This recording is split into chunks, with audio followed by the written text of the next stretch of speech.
Welcome to Brain Health 101. This program is designed to help educate you and give you ideas for activities that can help keep your loved one's brain healthy. It's meant for persons that have been diagnosed with dementia. These activities are designed to be done together in order to maximize their brain health and engage you both. Look for the accompanying episode guide to help you navigate the activities in this program. I'm Dr. Greg Jica, and I'm a neurologist who focuses on taking care of patients with memory problems caused by diseases like Alzheimer's. I'm constantly searching for new ways to slow and/or stop memory problems in aging. I've been researching ways to promote healthy brain aging for almost 35 years now, as we continue to look for new medicines and potential cures for diseases like Alzheimer's. Regardless of your background, there's a lot you can do to care for your loved one and promote their brain health, in addition to their regular medical care and the medications we have. The activities featured in this program cover mental stimulation, social engagement, physical activity, healthy brain diets, and many other daily activities which can make a huge impact on their brain health. We hope you try some of these activities with your loved ones at home. Welcome to Brain Health 101. Have you ever been with a group of friends together playing a game? Maybe a card game like spades or poker? Games of all kinds have shown to benefit our brain health. Research shows getting together with friends is one of the best ways we can boost our brains. Do you have a favorite card game to play? Mine is spades. What about a board game? Battleship is my favorite. Dice game? It's a toss-up between Yahtzee and Sorry. What is your all-time favorite game? Mine is bingo. I love that there are so many different types of games to play. I hope that you find time to play games that you love and have time to try some new ones too. Today's episode is all about games and having a game night. Whether it's a game of chance, luck, or a game of skill, some people find it difficult to play games, and large groups can be hard for them too. That's okay. Today, we will also explore activities that are not just games and provide some helpful tips about hosting a game night as well. If you do want to host a game night, here are a few things to keep in mind. In larger groups, it can be hard for some to follow conversation, especially if there is a lot happening. A small group of 4 can have a lot of fun playing games. Make sure there isn't overt noise in the room so everyone can hear each other. Remember to be patient and allow time for friends and loved ones to take part in the conversations. And pause after asking a question. It can sometimes take a moment to gather our thoughts or think about our next play. Some people are just not a fan of games, and that's okay. Keep trying games. You never know when one will surprise you. Crafts provide opportunities to not only make games that can be played, but provide ways to cheer on others who play games or celebrate victories.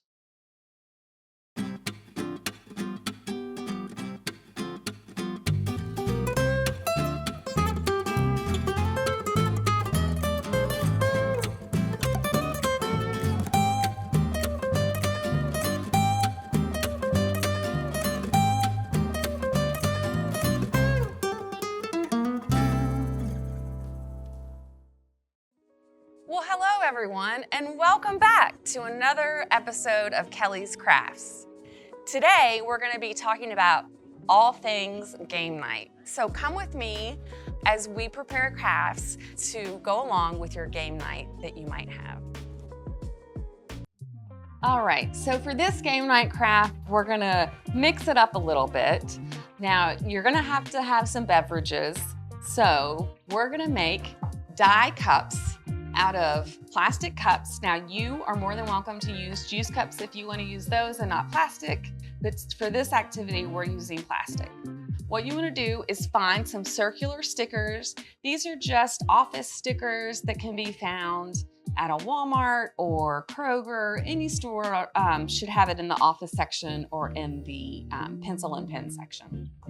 So really, what we're gonna do is match the pattern of the domino with the circle sticker in the cup. So just take off the sticker, and I've got some patterns so I remember how they go, because sometimes the 3, I'm not quite sure what diagonal they might go into. And then you just place them on the cup in the pattern of the domino that you're doing. So right now I'm gonna do 5.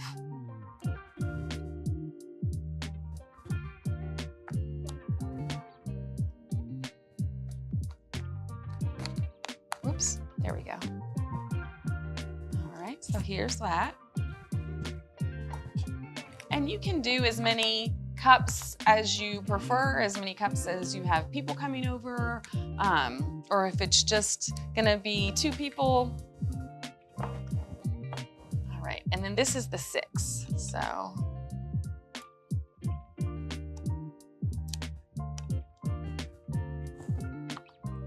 Oops. All right. And once you finish that, you're ready for your drink. Would this really be game night if we didn't make a game? Our next craft is going to be tic-tac-toe. We're going to use garden rocks that we found to paint our different sides, or teams if you will, and then make a bag to keep them in. So I'm going to paint this rock with acrylic paint. You can paint it with watercolor paint if you have that. You could use markers if you wanted to do that as well. Just whatever you'd like. So first,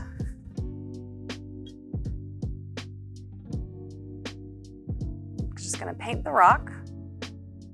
And you can decorate it if you wanna put polka dots on one of them, maybe make one a ladybug and one a bumblebee, but just paint the rock. Like so, like that.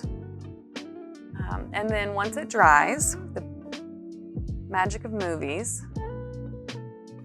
you can just make it your own, give it some fun. Right? So we're just putting a little orange on these blues.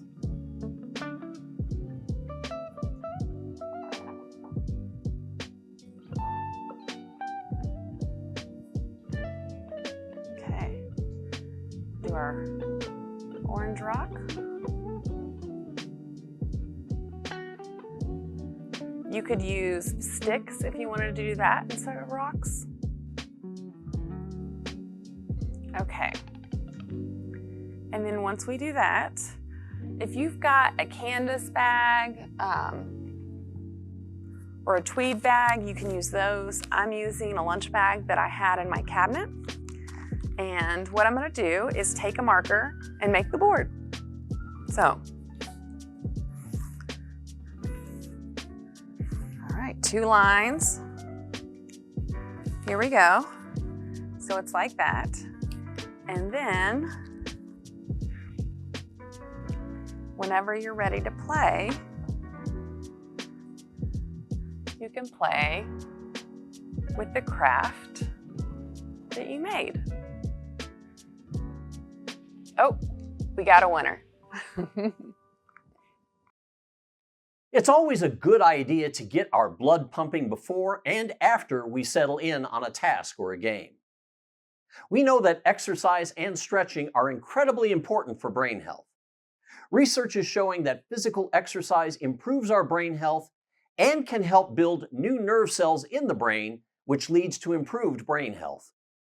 Stretching has been shown to increase serotonin levels. Serotonin is the hormone that helps stabilize our mood and reduces stress. Serotonin makes us feel good. It decreases depression and anxiety. There are so many brain benefits to exercise and stretching. We hope you'll incorporate some of these exercises into your daily routine.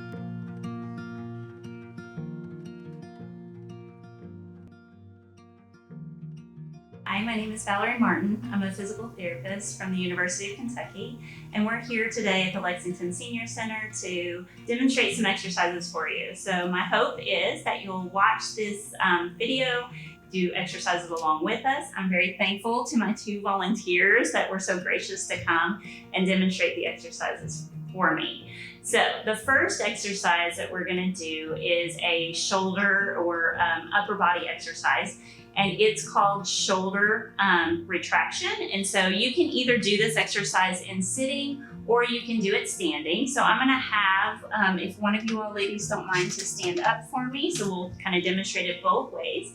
You're going to start with good posture. You're going to squeeze your shoulder blades together, keeping your shoulders down away from your ears. Imagine that somebody has placed a finger right between your shoulder blades and you're just going to squeeze your shoulder blades together.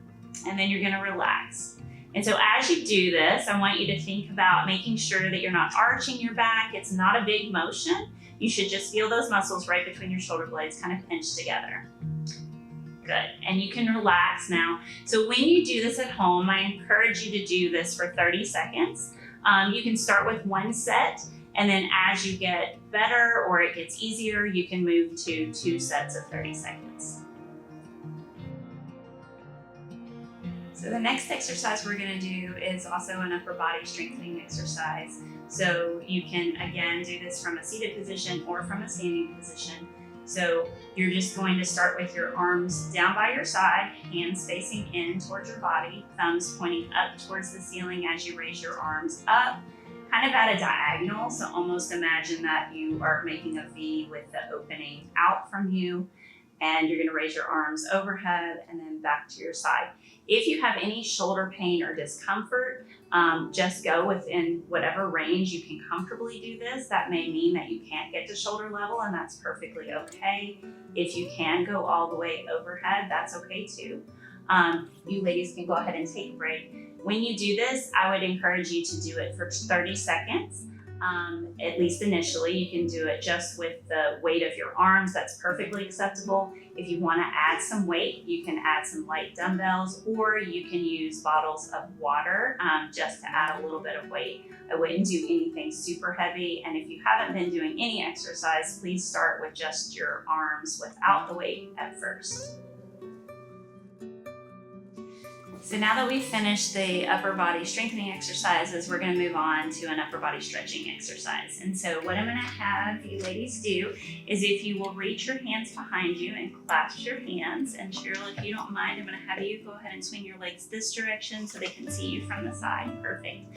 You're going to push your hands down towards the floor, kind of lengthening your arms, keeping your elbows straight.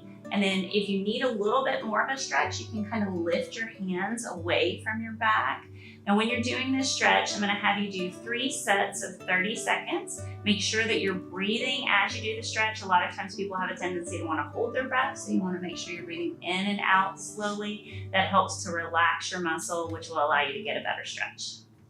Perfect. Now we're going to move on to lower body strengthening exercises. And so again, we can do this either seated or standing. And so I'm going to have you start to just march in place. And so when you're seated, you're just going to lift one knee up and then the other. Perfect. And when you're standing, you can do the same thing. Now, if you want to do it standing, but you feel like your balance is a little bit of an issue, you could always do this standing close to a countertop or with the back of a chair in front of you so that you have something to hold on to. You can also vary the how high you're raising your knee. So if it's too difficult to raise your knee to hip level, that's totally okay. You can just lift it a little bit off the floor. All right, you girls can go ahead and relax. Good job.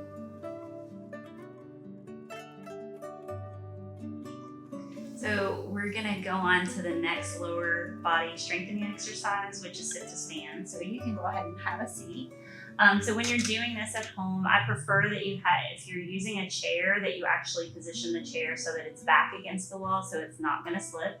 You have the option of doing it with a chair with armrests, which will allow you to use the armrest if you need to kind of assist you with getting up out of the chair, or you can do it with a chair without armrests. You can even do it at the edge of the bed. That's a little bit higher, so it makes it a little bit easier. So what you're gonna do is you're gonna start with your feet about shoulder width apart. You're gonna lean forward, so bring your shoulders and your head forward as you go ahead and lift your hips up out of the chair and go ahead and stand. And then you're just gonna sit back down. I'm gonna have you continue to do that. And so at home, you'll do this for a minute. Starting out with one set, you can progress to 2 sets as you get stronger and it gets a little bit easier. You all can go ahead and just rest there. So this is an exercise that I feel like is really important for everybody to practice. 1, it's something that we need to do every day. And 2, it's a great lower body strengthening exercise. Plus, it gets your heart rate going just a little bit. So it also can be a little bit of a cardiovascular exercise. So now we've finished the lower body strengthening exercises, we're gonna move on to a lower body stretch. And so this stretch is going to stretch out the hip flexor and the quad, which is the big muscle that runs down the front of the leg. I'm gonna show you 2 different options. So T's gonna show us using a step stool. So you can place 1 foot on the step. You want to think about tucking your hips under so that you're getting a stretch down the right front part of your leg there. And then I'm gonna have Cheryl show us in sitting. So I'm gonna have you, if you just scoot kind of to the edge of your seat so that that left leg is free, you're gonna tuck that leg back, good. And so again, she's getting that muscle in a lengthened position, and so she should feel a stretch down the left front part of her leg. So with these stretches, you're gonna hold for 30 seconds, and then you're gonna take a break. You can switch legs. You're gonna do 3 sets of 30 seconds on each leg. You can go ahead and relax. Thank you so much for taking the time to be here with us today and to do these exercises. I encourage you to continue to do these exercises or other exercises. Movement is so good. It's good for our bodies, it's good for our mood, it's good for our mind. And so 5 times a week is a great goal for movement. And T and Cheryl, thank you so much for being with me today to demonstrate the exercises. It isn't game night without some fantastic appetizers. In this segment, we will show you how to make delicious and tasty chickpeas. It does not matter if you are the chef or the sous chef helping wash and prepare the food. Both roles are important. There are so many things that need to be done to get the food ready, like setting the table, getting the ice, or stirring the ingredients. If you don't like doing any of those jobs, you can always be the taste tester and be the first to try the dish. Let's see how we make this delicious dish.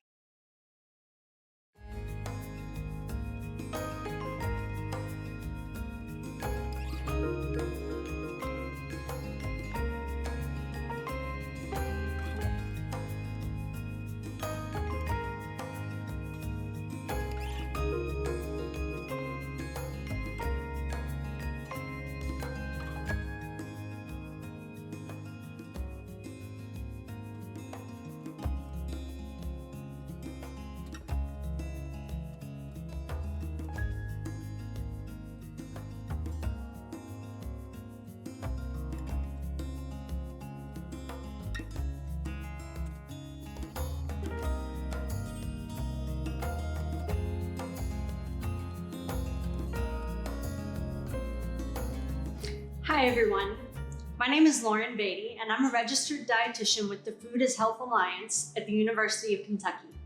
Today, I'm going to be showing you how to make a simple, versatile snack. Chickpeas 3 ways.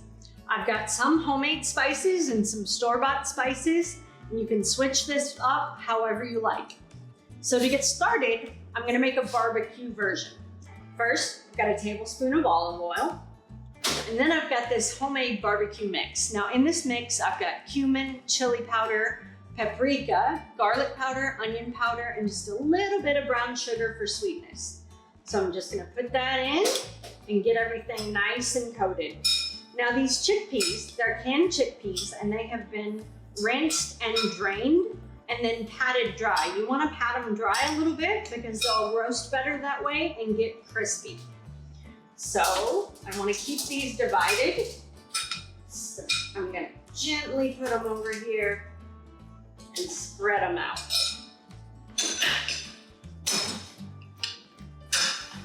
Right, next, I'm gonna do my ranch chickpeas. And this is just a store-bought package of ranch seasoning. I'm using about half the pack. Put that in. So I'm gonna get these stirred up. Chickpeas are what we dietitians call a super nutritious food or a nutrient-dense food. And it's because they are full of protein and fiber, all in this little bean. They're in the same family as beans and peas. They're called legumes. So I'm gonna put this one here in the middle. Spread him out. It is perfectly okay if they mix and match a little bit. They can be friends. It'll be fine. And last, I threw together what I'm calling a Greek seasoning, but it really could be whatever you like. I've got oregano, dill, parsley, basil, garlic powder, and onion powder. Just put that in. Try to get all of it. Get my olive oil in. I'm gonna toss this up, and then I'm gonna put it in my oven, which I've preheated to 400 degrees. And we're gonna roast these for about 30 minutes, but it really depends on how crispy you like them. If you still want them to have a little bit of that soft chickpea texture, then 30 minutes will be plenty. But if you want something really crunchy that's gonna kind of simulate a chip, then you may want to put them back in for a little longer. Get these all spread out.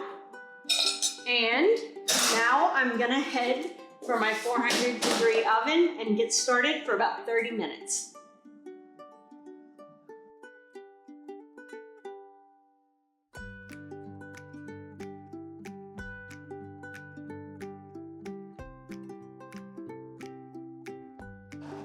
I pulled my chickpeas out of the oven and I've allowed them to cool for about 15 minutes so they're easier to handle.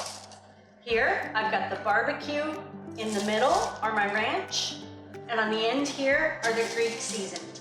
I wanted to point out that the two homemade seasonings, the barbecue and the Greek, don't have any added sodium, so they'd be perfect for someone trying to follow a heart-healthy or low-sodium diet, or anyone battling hypertension. But of course, you can always add salt if that's your thing. I've really enjoyed cooking with you today, and I can't wait to cook with you again. Chickpeas are incredibly healthy for you. Packed with nutrients and high in fiber, chickpeas can help lower your blood sugar. They make a great option for a snack on game night. Eating together is important for brain health too. Anytime we can engage socially is good for the brain. Studies are showing how important socialization is to brain health. Let's listen to some tips about ways to connect with others. It has been clinically proven that socialization helps us retain our brain power. Even if you have dementia, being with others can be helpful for your brain and general well-being. If you're looking for ways to be more socially engaged, we have a few ideas. You might want to reach out to your local library. Libraries do more than just provide books. They are now offering classes, and those classes encourage meeting people. Classes may be offered around topics such as genealogy, birding, and even photography. Another idea is to try your local senior center. Senior centers throughout the country are providing space for seniors to get to know each other. Not only do they provide lunch, they also have programs that bring people together. Classes like Tai Chi, knitting, poetry, bingo, music, and some even take trips. This is an excellent way to meet other people. Whatever you do, don't do it alone. Find a friend, find a group, get social. Those are some great ideas we hope you take to heart and incorporate into your day-to-day interactions with your loved one. Nothing works to make a magical moment every time, but with a little practice and flexibility, it may get easier. Since our focus is on game night, I want to reiterate that any activity can be turned into a game. We just have to think of the activity differently. For example, if folding the laundry, you can see who can pair up the correct color socks with their mates. You could see who can make the tallest pile of towels. If stringing green beans, you can see who can make the largest pile of strings. Or, if someone doesn't love stringing beans, perhaps they may want to have the smallest pile. When taking a shower, you can turn that into a game by having a sing-along in the shower. By turning tasks into games, they are transformed into activities with the potential to create moments of joy and turn every moment into game night. A game night has the potential to boost our brain health. I hope you're inspired to make time to be with your friends and share a game or two, along with some delicious food. We'll see you next time on Brain Health 101.